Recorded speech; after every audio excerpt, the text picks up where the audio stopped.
Boa tarde. Hoje nossa conversa com o Espírito vai ser sobre Lei de Adoração. A gente está lá na terceira parte do Livro dos Espíritos, o capítulo 2.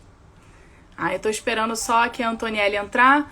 Hoje eu sou o Glauber, que ia fazer o Conversa com o Espírito de hoje com a Antonielle, mas ele teve uma questão aí. Estou de volta. Boa tarde.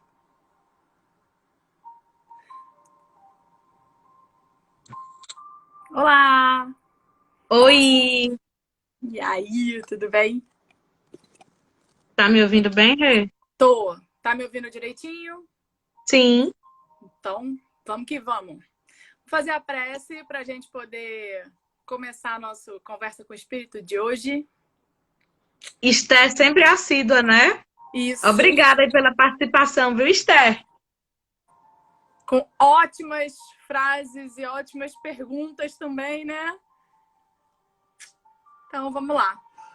Agradecendo, né, pela oportunidade de estar aqui mais uma vez na nossa conversa com o Espírito, podendo trazer um pouco de reflexão, de pensar um pouco, né, sobre os assuntos importantes da nossa vida, que a gente consiga aproveitar essa nossa troca de ideia para o nosso dia a dia, para o nosso crescimento, para o nosso amadurecimento.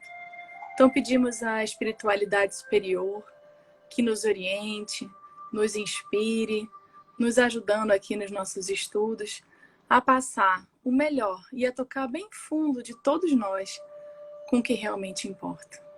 Que assim seja. E vamos nós. Então, nesse capítulo da Lei de Adoração, ela divide aqui, né? O Allan Kardec divide em 6 tópicos, né? Ele fala sobre o objetivo dessa adoração, a adoração exterior, vida contemplativa, a prece, politeísmo e sacrifícios. Então, para esse nosso estudo de hoje, a gente se baseou no Livro dos Espíritos e também num livro de Joana de Ângeles, porque a gente, né, acaba não deixando ela passar nunca, que é esse aqui, Leis Morais da Vida. Tá? E aí, assim, o que é adoração? Né? Porque a gente falando lei de adoração, é importante a gente saber o que é adoração. Isso faz toda a diferença. Então, assim, na primeira pergunta aqui, na 649, Kardec pergunta: em que consiste a adoração? E a resposta dos espíritos é: na elevação do pensamento a Deus. Pela adoração, aproximamos dele a nossa alma. E aí, nesse livro Leis Morais da Vida, Joana fala o seguinte, que a maneira mais agradável de adorar a Deus é elevar o pensamento a Ele. Até aí, igualzinho o que o Livro dos Espíritos falou, né? E aí ela fala, por meio do culto ao bem e do amor ao próximo. Ao próximo. Então, o que quer dizer essa palavra adoração? Adoração é veneração. Se a gente for olhar no dicionário, né? É veneração, é uma idolatria, é um amor excessivo. Então, quando a gente pensa, né, em adoração aqui, a gente está falando em adoração a Deus, né? Porque a gente ligar o pensamento a Ele. E ela começa esse capítulo aqui da Lei da Adoração falando sobre amar a Deus. E ela começa, a primeira frase que ela fala aqui é amor à vida. Porque sem amor, né, sem o amor de Deus, né, o amor de Deus é o que dá vitalidade a tudo. Tudo que existe é baseado no amor de Deus, que é a essência de tudo. Deus não é o Criador? E Deus é amor. Então, tudo que existe na natureza, como a gente falou quando a gente teve a nossa conversa com o Espírito sobre a lei divina ou natural, a gente falou um pouco disso, né? o que une os átomos que formam lá o mineral, o que une, né, o que forma o vegetal, o que faz o princípio inteligente, né, tomar vida e ir aprendendo cada vez mais coisas, o que move tudo, absolutamente tudo, é o amor, que é a essência universal. Ela coloca que sem o amor ao próximo não se pode amar a Deus. Tá me ouvindo? Tá me ouvindo, Rê? Não? Não sei por quê. Tá me ouvindo? Peraí. Peraí que eu vou solicitar novamente, então.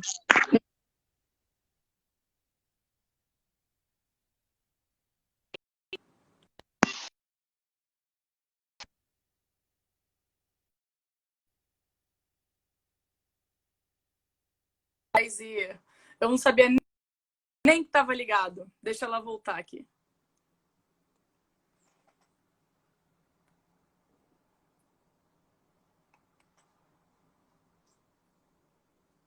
Voltou. Voltou, Rê? A loucura foi...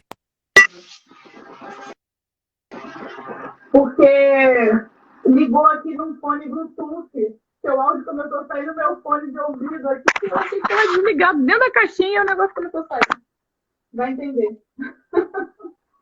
Tecnologias que ajudam a nossa vida, mas às vezes acontece esse negócio meio engraçado, né? Mas fala aí, o que você ia falar?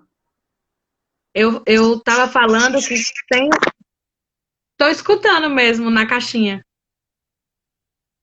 Conseguem me ouvir direitinho? Sim. Ah, então. Agora voltou pro telefone. Vai entender. Não vai entender nada. Quando você estava falando que amor é vida, né? Que Deus é amor, que antes do amor não havia criação, aí eu ia comentar sobre o que Joana colocou. Né? Que sem o amor ao próximo não se pode amar a Deus. Pois é. E é uma coisa que a gente ainda está aprendendo, né? Na verdade. Então, mas a gente está aqui para isso mesmo. A gente está aqui para ir aprendendo esse amor ao próximo, né? Real. Então, o que eles falam aqui? Que essa questão de adoração, essa questão da adoração é um sentimento inato que tem em todas as criaturas, né? É assim como a gente tem o sentimento de que existe Deus, né? Ele diz aqui que não existe nenhum povo completamente ateu. Nunca existiu nenhum povo totalmente ateu. Isso é importante, porque assim, é claro que de vez em quando tem uma pessoa ou outra, né, que não acredita, que não quer acreditar e tal, mas um povo, mano, nunca existiu, sabe? E aí, o que mais aqui que ela fala que é interessante? Que essa adoração, ela tá na lei natural, né? Então, aí que a Esther botou, né? Amar a Deus sobre todas as coisas e ao próximo como a ti mesmo, né? E Glauber falou que o amor a Deus é condição para que se possa amar ao próximo com a plenitude necessária. Joana de Ângeles até ela coloca agora é tanto livro, eu acho que é no Conflitos Existenciais mesmo. Ou no Homem Integral, ou em algum livro de Joana, é só você ler todos que vocês vão saber exatamente de que livro eu tô falando. Tranquilo. Que ela fala que primeiro a gente tem que aprender a se amar, porque a partir do momento que a gente se ama e se respeita, a gente consegue amar ao próximo, porque a partir do momento que eu consigo me perdoar, entender as minhas dificuldades, as minhas falhas, eu vou aprender a ter esse mesmo tipo de sentimento com o próximo. Né? Eu vou conseguir entender que assim como eu tenho falhas, o outro também tem. Assim como eu estou amadurecendo e me modificando, o outro também vai chegar o momento que ele vai conseguir.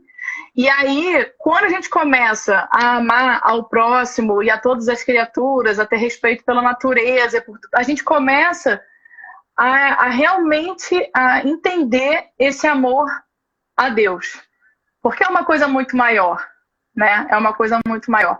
Que ainda foge um pouco da nossa compreensão. só por conta do nosso nível evolutivo, é por ignorância mesmo, né? É só falta de conhecimento, né? Mas a gente chega lá. Rê, eu achei uma coisa bem interessante também, que Joana coloca no livro. Tá fazendo eco para mim aqui. Será que tá, professor, também? Eu vou segurar para ver se melhora. Não sei, eu tô ouvindo. Tá me ouvindo bem? Tô. Para mim fica parecendo como se fosse um eco, sabe? A sua Uhum. caixinha tá ligada? Não sei. Não, mas tá, assim, enfim, o meu fone tá doido, ele tá querendo participar hoje, então eu botei ele aqui no meu ouvido, tô te ouvindo perfeitamente.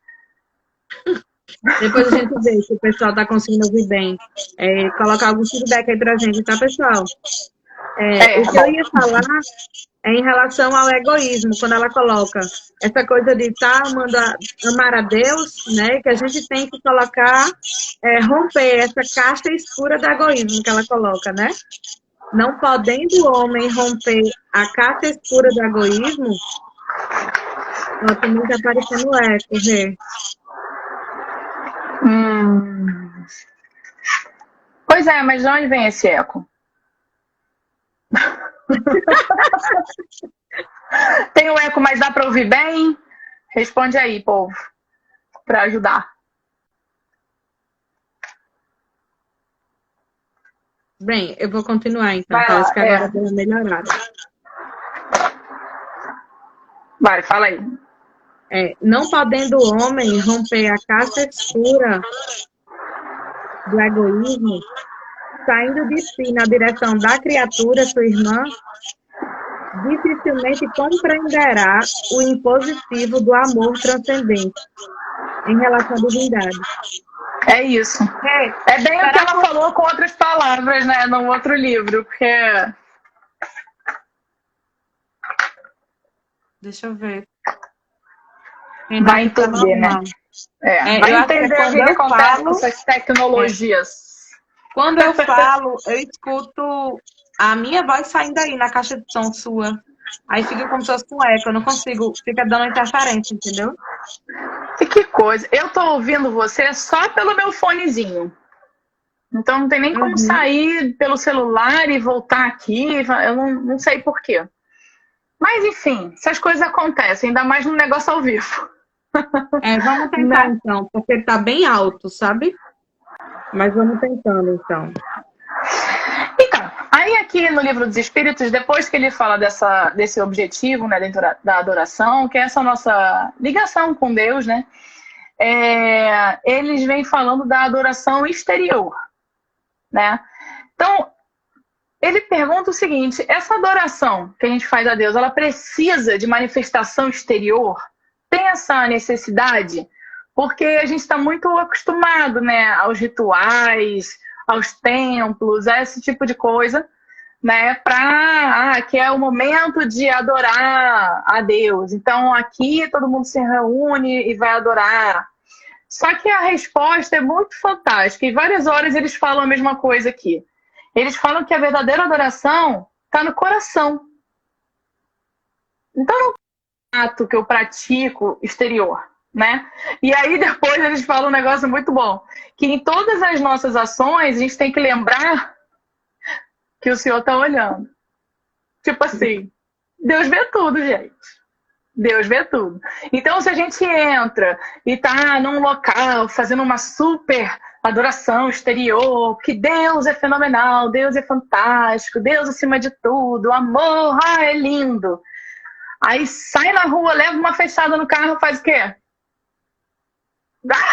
Sai xingando, sabe, sei que lá, né? Vira a esquina, já tá brigando com alguém, não é? Então, assim, que adoração é essa? Que adoração é essa? Né? A gente está realmente se conectando a Deus, porque Deus é amor. Então a gente está se conectando ao melhor que existe na vida, ou a gente, né, a finalidade maior da nossa existência, ou a gente está ligado ainda às nossas paixões, ao nosso egoísmo, às nossas necessidades aqui do mundo, né? Qual é o nosso foco? Qual é o nosso foco? E aí, então assim, tem uma outra pergunta aqui. Logo depois ele fala assim, não, tá bom, então essa adoração exterior, ela é útil de algum jeito, assim? Tem alguma forma que ela possa ser útil? E eles falam que sim. Se você não estiver só fingindo, se não for pura hipocrisia, né? Vale, porque é sempre útil dar um bom exemplo.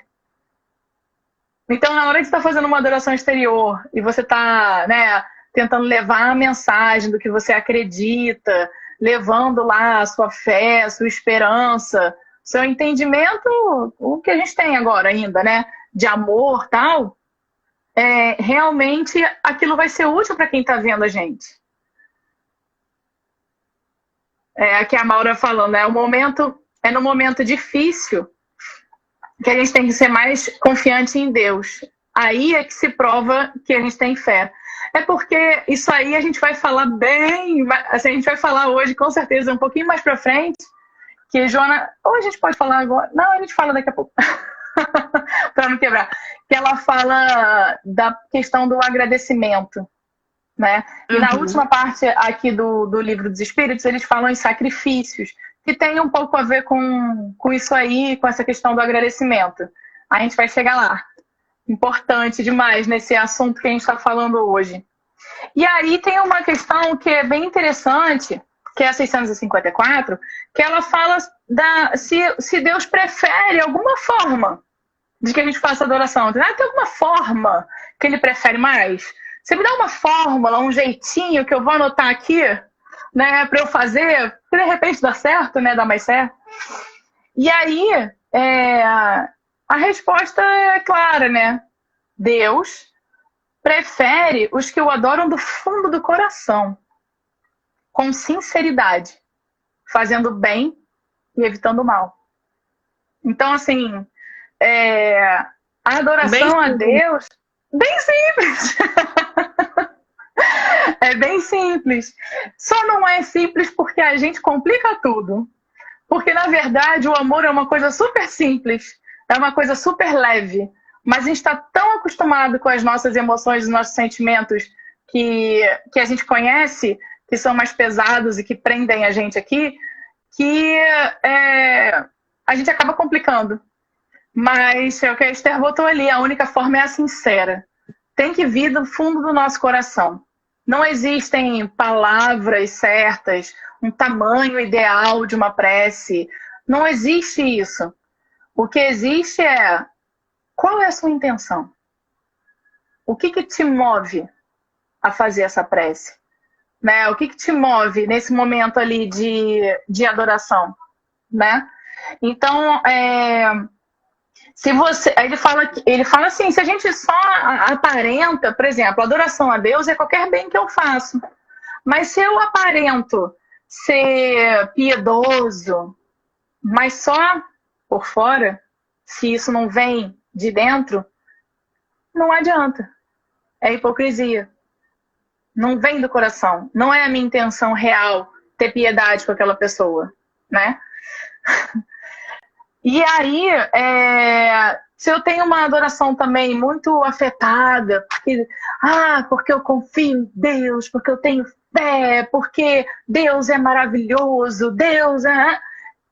E não ajo de acordo com isso, se na hora que acontece alguma coisa na minha vida, a minha fé foi pro espaço, eu esqueci rapidinho da minha confiança em Deus, falei, por que comigo?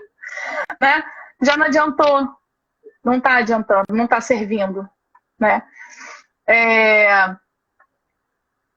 Isso aqui, ó, a Regina aqui. Minha mãe. Penso que para Deus a melhor forma de adorá-la é amando o nosso irmão, com atitudes sinceras de serviço e bondade. Que é exatamente o que Joana fala também nesse livro Leis Morais da Vida. No finalzinho do texto Amar a Deus, ela fala exatamente disso. Entendeu? Ela fala exatamente disso. Que a Regina acabou de colocar aí nos comentários. Então, aqui ele vem falando... Opa! Então, assim, uma pessoa que diz que adora... não, eu adoro Jesus. Adoro Cristo, adoro Deus. Mas é orgulhoso. É invejoso. É ciumento. Que mais? É Egoísta, duro, né? implacável com os outros. Resumindo, orgulhoso e egoísta, né? Que aí vem todas essas coisas que eu tô falando. Que é o que Joana coloca aqui, exatamente nesse texto, fala sobre egoísmo, né? Então, para a gente estar adorando a Deus, amando a Deus, a gente precisa vencer esse egoísmo. Tem outra parte bem importante. interessante, que ele coloca assim, se você não está conseguindo ter esse pensamento de adoração a Deus, então tenta fazer uso da fraternidade, né? De estar fazendo algo em relação ao seu irmão, né? Então, quando a gente faz uso dessa fraternidade, a gente vai estar se aproximando de Deus, né? Bem interessante também. Pois porque, na verdade, isso é o que Deus quer da gente, né? Na verdade. Que a gente aprenda a amar a todos igualmente, a tudo e a todos, né? Basicamente, é isso que Deus quer da gente. Então, assim, na verdade, várias questões aqui eles viram e continuam falando que a intenção é que importa, que a intenção... O tempo inteiro, né? Eles perguntam também se essa adoração, se é melhor que ela seja feita em conjunto por um grupo de pessoas ou se a adoração individual está valendo. Então, a gente fala assim, que quando se reúnem mais pessoas, é muito mais fácil dos bons espíritos chegarem e auxiliarem ali. Mas que, claro, que a adoração individual, né, em qualquer momento do seu dia, ela sempre vai ter a sua importância. Porque é a sua ligação com Deus, né? É a sua ligação com o que tem de melhor, com o seu objetivo maior, né? E aí, tem uma questão só uma, mas que fala bastante coisa aqui, importante. Que é uma questão que fala sobre a vida contemplativa. Que a pergunta é que, assim, existem pessoas que consagram a vida, né, a essa contemplação, né? A pessoa passa o tempo todo só meditando e contemplando. E eles perguntam se essas pessoas que passam a vida só assim, só pensando em Deus, né, se elas têm mérito aos olhos de Deus. E eles falam que não. Como assim? A gente acha, né, que essa pessoa é tão elevada, tão assim, mas por que não? Qual é a lógica de não ter mais mérito aos olhos de Deus a pessoa que está fazendo isso?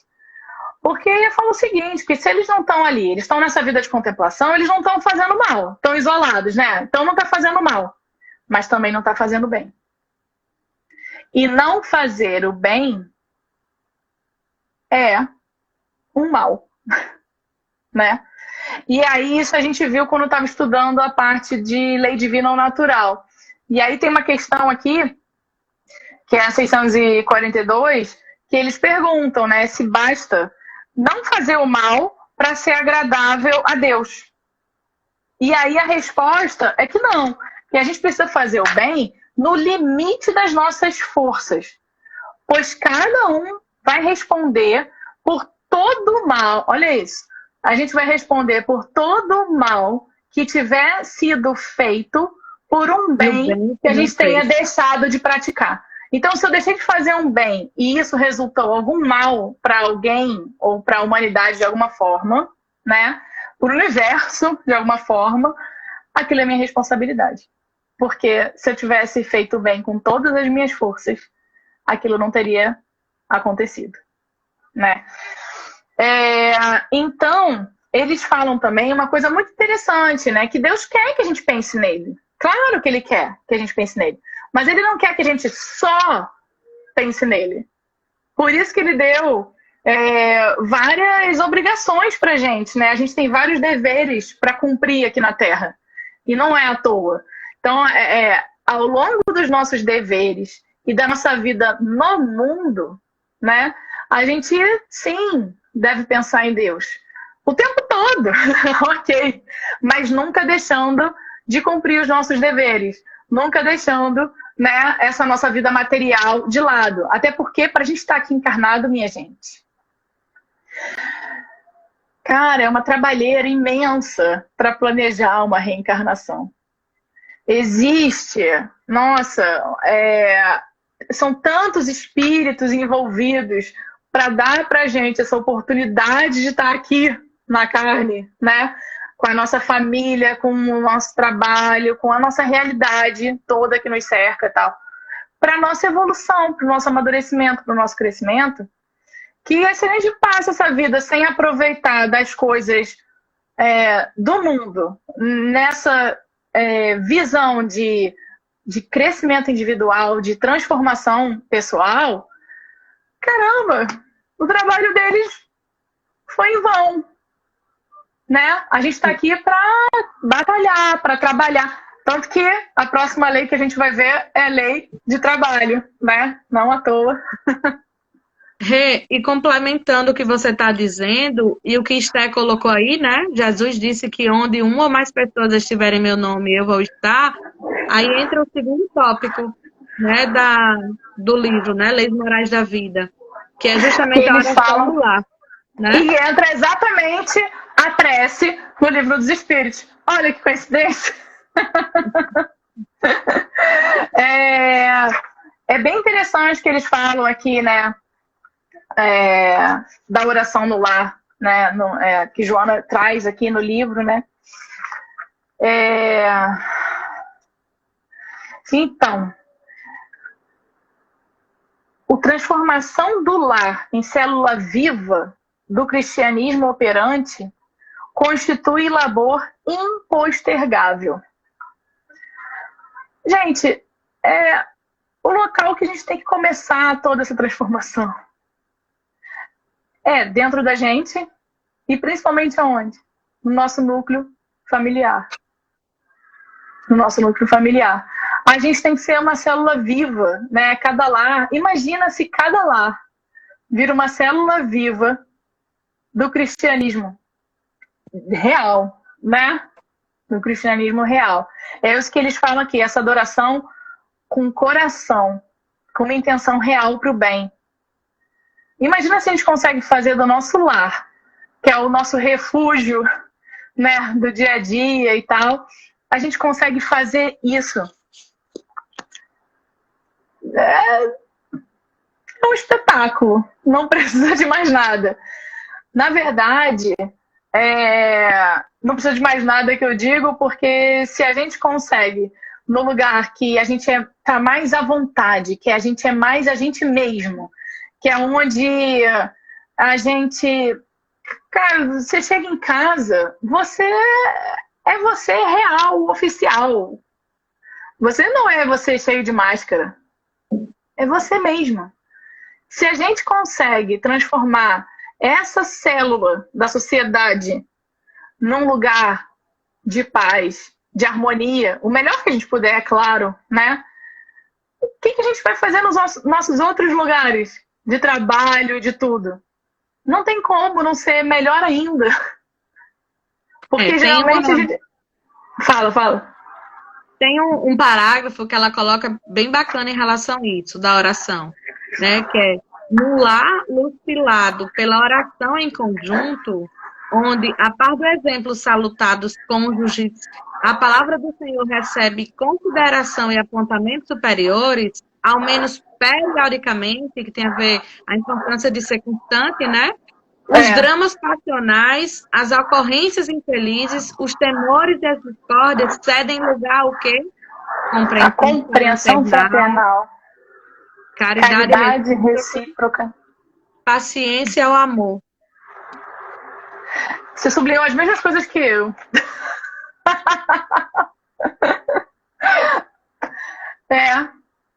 Gente, quem não quer viver assim? Só que a gente tem que se esforçar para isso. Então, no Livro dos Espíritos, eles trazem as questões sobre a prece, né? E pergunta aqui se a prece é agradável a Deus. Porque um evangelho no lar é um momento de prece em família, né? No seu núcleo familiar, no seu cantinho, né? No seu lar. E eles falam... tem uma parte, gente, onde é que tá? Achei. Já eu falo. Quando ela pergunta aqui se a prece é agradável a Deus, eles dizem que a prece sempre é agradável a Deus. Se ela for ditada com o quê? Mais uma vez, com o coração. Uhum. Né? E mais uma vez eles reforçam aqui que a intenção é tudo. Que a intenção é tudo. Então, você parar para fazer um evangelho no lar, porque disseram para você no centro que você tem que fazer o evangelho no lar uma vez por semana, porque é muito importante, e você senta, pega um livrinho de leitura, abre, lê rapidinho, tal, fecha, pega o evangelho, lê, faz um comentário bem rápido, já deu para entender, né? Já. Só para cumprir expediente, não adianta não, né? Não adianta não. Jesus fazia o evangelho no lar com os discípulos, como a Regina falou aqui. O evangelho no lar, ele é super importante, mas a gente tem que fazer com o coração. A gente tem que aproveitar aquele momento, né, aquela hora marcada, e fazer o melhor que a gente pode para tentar entender cada vez mais essas palavras que estão no evangelho, os exemplos que Jesus trouxe para a gente, porque se ele é nosso modelo e guia, é um momento que a gente aproveita para aprender um pouco mais do que ele deixou aqui, né, de exemplo, para tentar colocar em prática no nosso dia a dia. Que seja um pouquinho de cada vez que a gente vai entendendo, né, em família, a convivência no lar vai melhorando. Como o Esther falou, o nosso primeiro lar é o interno. Quando a gente aproveita um momento desse, de verdade, com uma intenção real de tentar se melhorar, de tentar adquirir conhecimento novo, a gente cada vez mais deixar a nossa ignorância de lado, né, de espíritos simples e ignorantes que a gente foi criado, né, aprender cada vez mais sobre o que realmente importa na vida, gente, só tem como ser bom. Só tem como ajudar muito. Só tem como fazer tudo que esse parágrafo que a Antonielli leu, né, realmente acontecer. Então, quando a gente faz uma prece que é realmente agradável a Deus, eles falam aqui que ela é feita com fé, com fervor, com sinceridade. Ela não precisa ter palavras lindas, não precisa ser quilométrica, assim como não precisa fazer um evangelho no lar que dure 1 hora falando, porque no final já está monótono, ninguém quer mais prestar atenção naquilo, não adianta, entendeu? A gente precisa de sinceridade. E aí ele fala que, mas se for uma pessoa assim de má vida, né, um homem que não é muito legal, tipo a gente que não faz coisas muito legais, né, porque várias vezes a gente faz coisas que não são muito legais. Será que Deus vai ouvir essa prece, né? Aí eles falam, cara, se esse egoísta aí que está falando, esse orgulhoso aí que está falando, na hora de fazer a prece, essa prece representar um ato real de arrependimento ou de humildade verdadeira, gente, claro que vai ser ouvida. Claro que essa prece vai ser agradável a Deus. Tudo depende do que está movendo a gente. Tudo depende do que está motivando. Isso é importante demais a gente lembrar. E aí tem uma coisa que é legal aqui, que eles colocam, né? Que pergunta qual o caráter geral da prece. E isso a gente já ouviu várias vezes por vários palestrantes em vários momentos, com certeza. Que a prece, ela é um ato de adoração. E pelo meio da prece, a gente pode louvar, pedir ou agradecer. Então, essa questão do louvar, né? O que quer dizer louvar? Louvar é enaltecer alguém com as palavras. Eu fui até buscar, né, os significados, assim, pra gente... Né, porque, assim, pedir a gente já sabe muito bem o que é, né? Agradecer ele está aprendendo, mas a gente já tem ideia do que seja. Mas o louvar, nem sempre a gente está tão acostumado, né, a fazer. E é importante entender o que é, né? E aí, essa palavra vem do hebraico, que quer dizer elogiar a Deus, exaltá-lo e mostrar os seus atributos. Então, isso quer dizer louvar. Então, quando a gente reconhece alguma coisa como obra divina, nossa vida, tudo, você olha para a natureza e fala, meu Deus, meu Pai, isso é louvar. Isso é louvar. É porque a gente muitas vezes não percebe o quanto isso é uma prece, o quanto isso é uma adoração. o quanto isso é uma conexão real com Deus.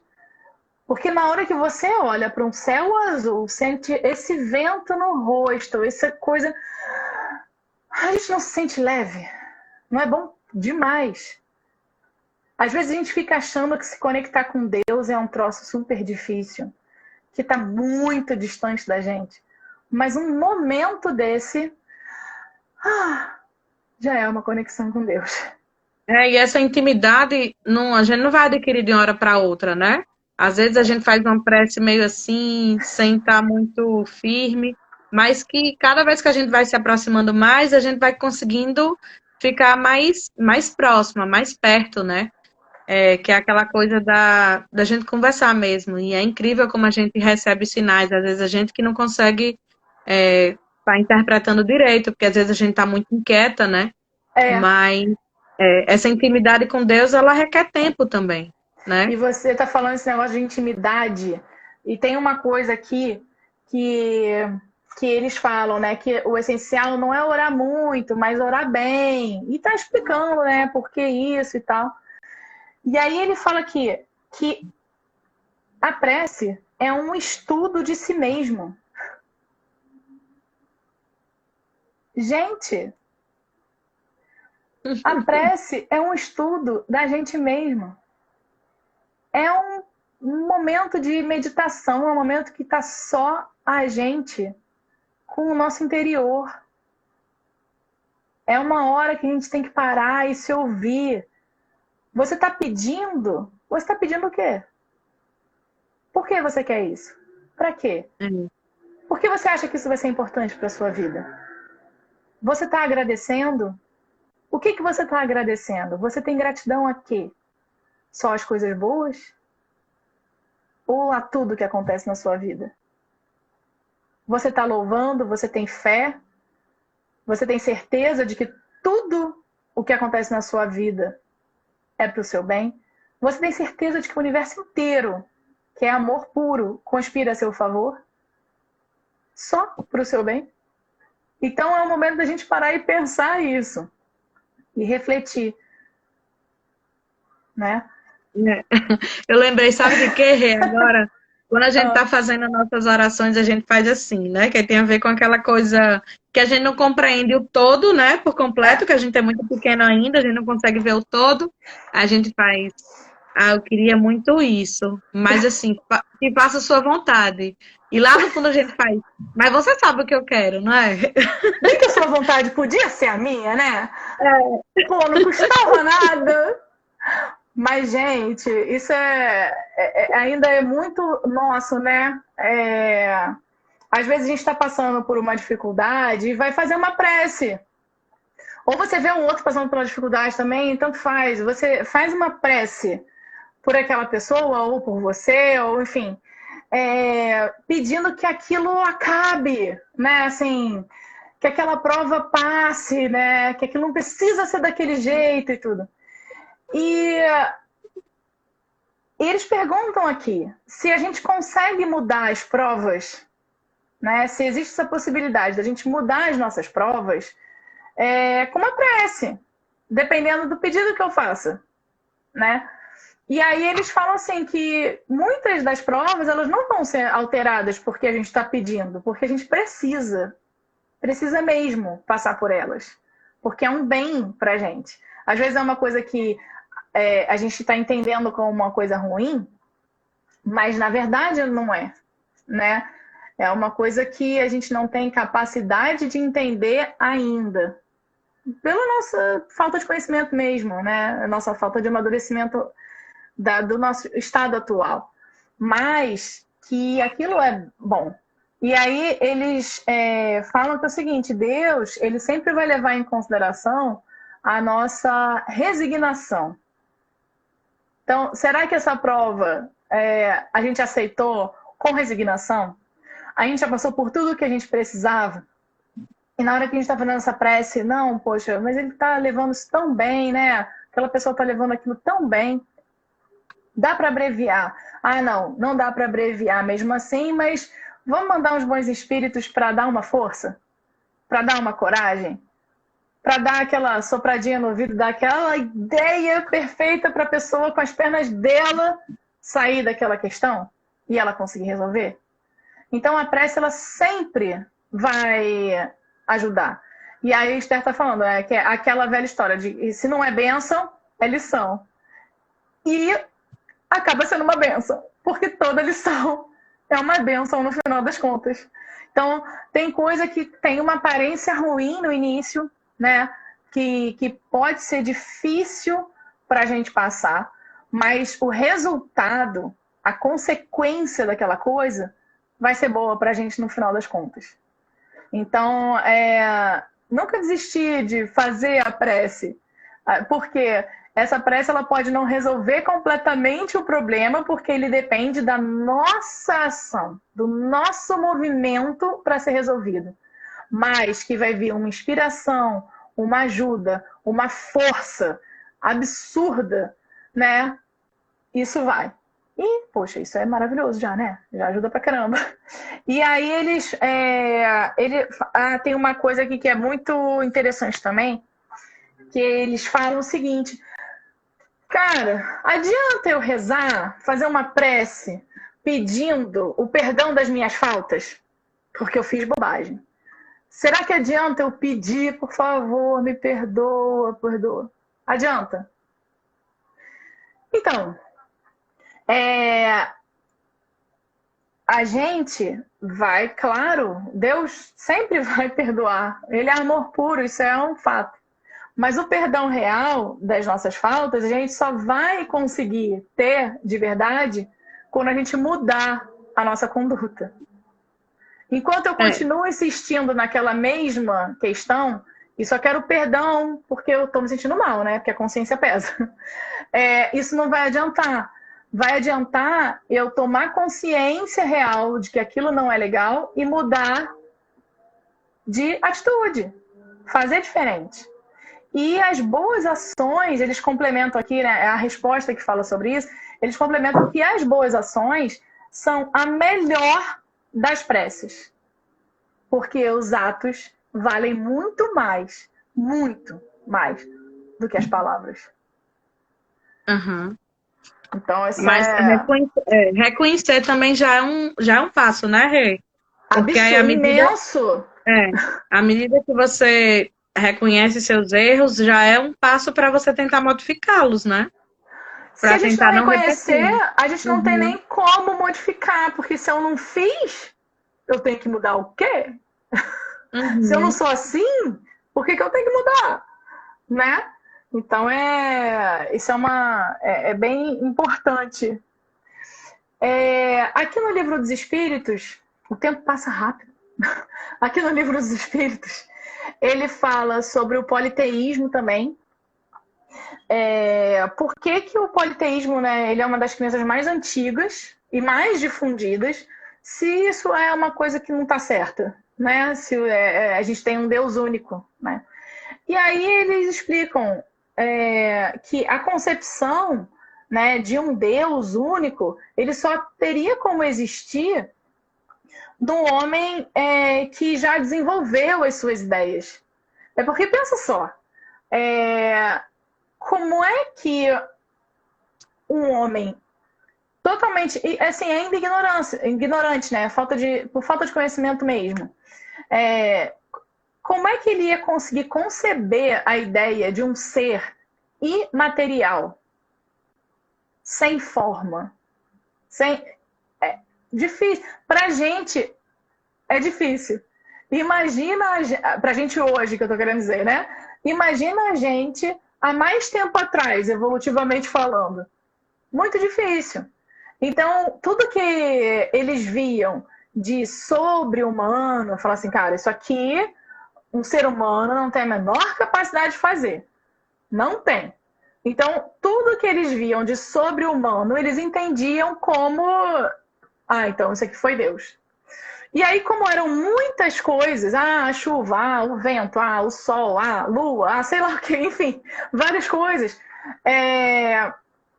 eles davam um nome de um Deus para cada uma dessas questões sobre-humanas que eles entendiam.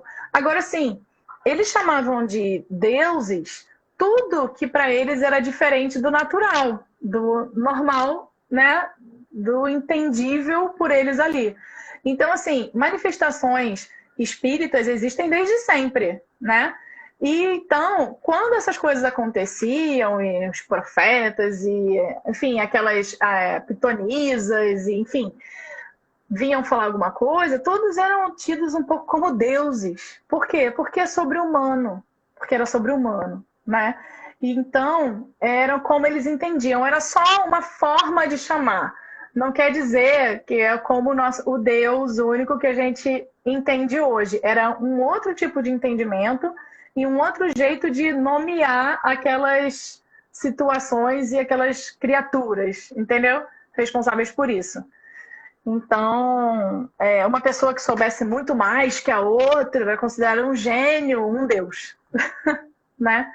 Então, era um pouco diferente. E aqui eles terminam o Livro dos Espíritos falando na parte de sacrifícios. E aí, eles falam da questão dos sacrifícios humanos. A gente sabe que tinham sacrifícios de animais, sacrifícios humanos. Só que o sacrifício humano é um negócio que, pô, chama muito mais atenção, né? É um negócio meio pesado, assim, né? Vamos dizer assim. E aí, o que acontece? Esses sacrifícios humanos, eles eram feitos, né, por homens que não conseguiam compreender Deus como uma fonte de bondade, né? Ainda não tinha esse tipo de compreensão. Então, eles explicam aqui que nos povos primitivos, a matéria supera e muito a parte espiritual, né? Então, o que acontece? O senso moral não está desenvolvido ainda, então fica mais difícil de entender algumas coisas. E aí, o que acontece? Esses sacrifícios eram feitos para ser agradáveis a Deus. Eles entendiam que tinha uma força suprema muito além do que eles conseguiam compreender.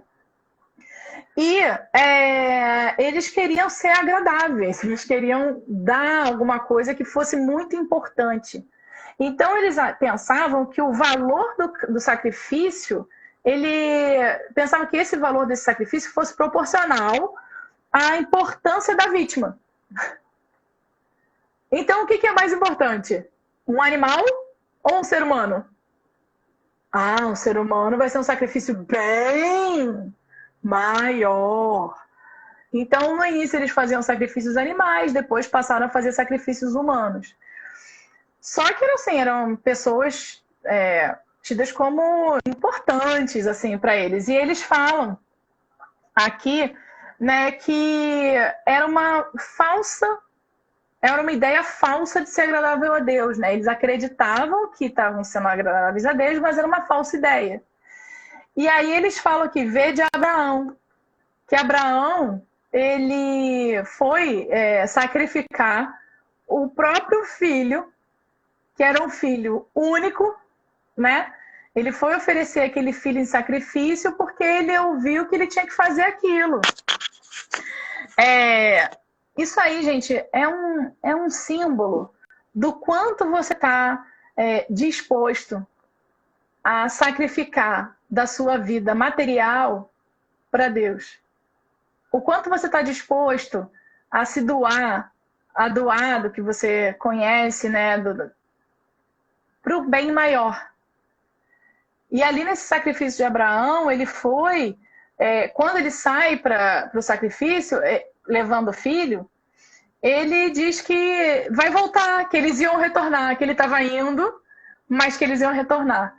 Então, assim, alguma coisa dentro dele, ele tinha uma fé tão absurdamente gigante que ele tinha certeza de que Deus não ia privar ele completamente do filho dele. Então, ele realmente ia fazer aquele sacrifício. De repente, sei lá, ia ressuscitar o menino, ia trazer ele de novo de algum jeito. Ele não sabia, mas ele acreditava tão absurdamente, ele tinha tanta certeza do amor de Deus ali por ele, que ele foi sacrificar o maior bem da vida dele, o que ele mais amava, por amor a Deus. E claro, o sacrifício não se completa, não deixam, né? Assim, chega lá o anjo, não deixa ele completar o sacrifício do filho. Mas, enfim, o quanto a gente está disposto a abrir mão do que a gente acredita, né, que faz bem, é o que a gente, do que a gente está acostumado, né, na nossa vida, por um bem maior. Quando eu estava olhando essa parte aqui dos sacrifícios, eu lembrei dessas promessas, né, Antoniela? Eu até comentei com você antes. Uhum. Sabe, se eu passar na faculdade, eu vou ficar 1 ano sem tomar Coca-Cola. Eu vou ficar 6 meses sem comer nenhum doce. Não tem muito disso? Enfim, as pessoas inventam vários tipos, né, de promessas e tal, que não deixa de ser um ato de sacrifício, né? É um sacrifício que a pessoa está se impondo para ser agradável a Deus. Então, assim, Deus, ele sempre vai olhar a nossa intenção. Isso é um fato. Isso é um fato. Mas o que ele quer mesmo é que se sacrifique pelo bem de todos. Pelo nosso bem e pelo bem dos outros. Então, se eu sacrifico o meu tempo para ajudar alguém, para escutar alguém, para fazer alguma ação no bem, enfim, a gente tem tanta maneira de ser útil. Muita. Então, pelo tudo que eu estudei aqui, eu acredito que seja o sacrifício mais agradável a Deus, no final das contas. E é para o nosso bem, né? A questão do sacrifício é para o nosso bem. E assim, a palavra que você fala aí, sacrifício, aí tem muito a ver com aquela parte que Joana de Ângeles coloca no livro Leis Morais da Vida, que tem a ver com, quando ele coloca assim, muitos os chamados, né? Se eu não me engano, é o tópico, muitos chamados, que tem a ver com esse aperfeiçoamento moral da gente, né? Não é esse sacrifício no sentido de a gente está se sacrificando pelo outro, tem que fazer pelo outro. Não, tem a ver para a gente estar vencendo as nossas questões mesmo, né? O nosso crescimento moral. Que é uma questão complicada para a gente ainda, né? A gente tem que se esforçar bastante por isso, né? O Esther tinha falado aqui que reconhecer é a parte mais difícil. A gente reconhecer as nossas deficiências ainda é difícil. É difícil porque a gente acredita que a gente não pode ter. Porque nosso orgulho não quer que a gente tenha nada de deficiência. Só que, cara, a gente é espírito imperfeito ainda. A gente ainda está numa caminhada que é longa. Mas a todo momento a gente tem capacidade de fazer um pouquinho melhor do que a gente fez antes. Então, assim, a gente começar a reconhecer sem ficar se culpando é uma das partes mais importantes. A gente tem que reconhecer sem se culpar e sem ficar ansioso, né, com o que vai vir para frente para ver se eu vou fazer melhor. Né? É muito importante esse auto-perdão. É muito importante. Quando a gente consegue, olha isso, quando a gente consegue reconhecer uma deficiência nossa, alguma coisa que a gente está tendo uma visão equivocada, a gente tem que agradecer a Deus. Aí é o final que ela fecha aqui, que é o agradecimento. A gente tem que agradecer, gente, tudo. Porque reconhecer uma falha, reconhecer uma deficiência, é uma bênção absurda. Porque essas deficiências e essas falhas são o que faz a gente sofrer. E eu não quero ficar sofrendo. Eu quero ser feliz. Então, se eu consigo enxergar, eu tenho como agir para modificar. Antes de eu saber, eu não tenho o que fazer. Porque eu não sei, eu não vi. Eu vou mudar o quê que eu não vi? Se eu não vi, eu vou mudar. Eu não sei nem o que eu tenho que mudar. Né? É isso, a gente é humano demais. Acolher essa humanidade é o primeiro degrau superado. É isso. A gente precisa reconhecer que somos humanos. A gente precisa reconhecer isso. E não é mal, isso é normal, isso faz parte da nossa vida. Isso faz parte da nossa vida.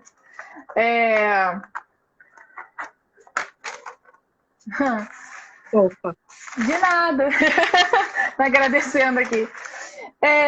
Eu tô com uma história que eu quero contar há muito tempo, mas eu acho que ela vai encaixar aqui e a gente fecha com ela. Do livro Psicologia da Gratidão, porque nada melhor de falar de agradecimento que não seja com esse livro, né, cara? Esse livro é um espetáculo. E tem uma história que ela fala num trechinho sobre conflitos existenciais e fugas psicológicas, onde ela fala que é super normal, todo mundo tem conflitos, porque ao longo da vida a gente vai aprendendo cada vez mais e as nossas fichas vão caindo.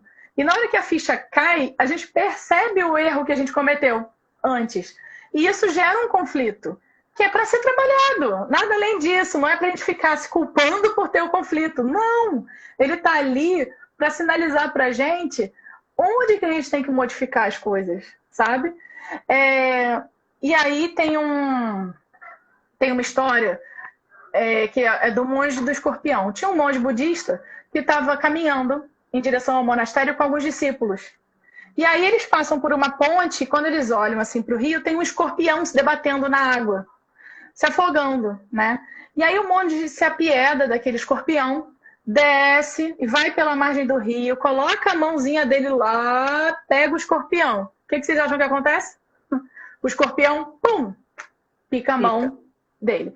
Ele sente uma dor absurda, porque é uma dor muito forte, e ele acaba soltando o escorpião cai na água de novo, volta lá a se afogar. Aí ele sai dali, pega um pedaço de madeira, volta, pega o escorpião de novo, consegue salvar o escorpião, coloca ele na beira do caminho e continua a caminhada. Aí um discípulo dele, ele vira para ele e fala assim: mestre, eu penso que o senhor não se encontra bem. A sua tentativa de salvar esse aracnídeo nojento e perverso, que lhe agradeceu o gesto nobre com uma picada dolorosa, resultou inútil e perniciosa para o senhor. Não seria natural que o deixasse morrer, ao invés de intentar por segunda vez salvá-lo, correndo novamente o mesmo? O monge escutou, né, ali, e respondeu com um sorriso assim, suave no rosto e tal. Aí o monge fala assim: ele agiu conforme a sua natureza, enquanto eu procedi conforme a minha. Ele reagiu por instinto, defendendo-se mediante a agressão. E eu agi de acordo com o meu sentimento de amor por tudo e por todos.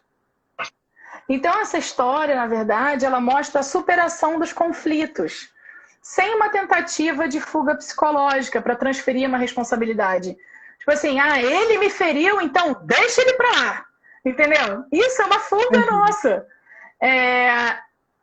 Quando a nossa emoção é consciente da sua realidade, né, ela sempre vai ser lógica e nobre. E vai sempre contribuir a favor da ordem e do dever.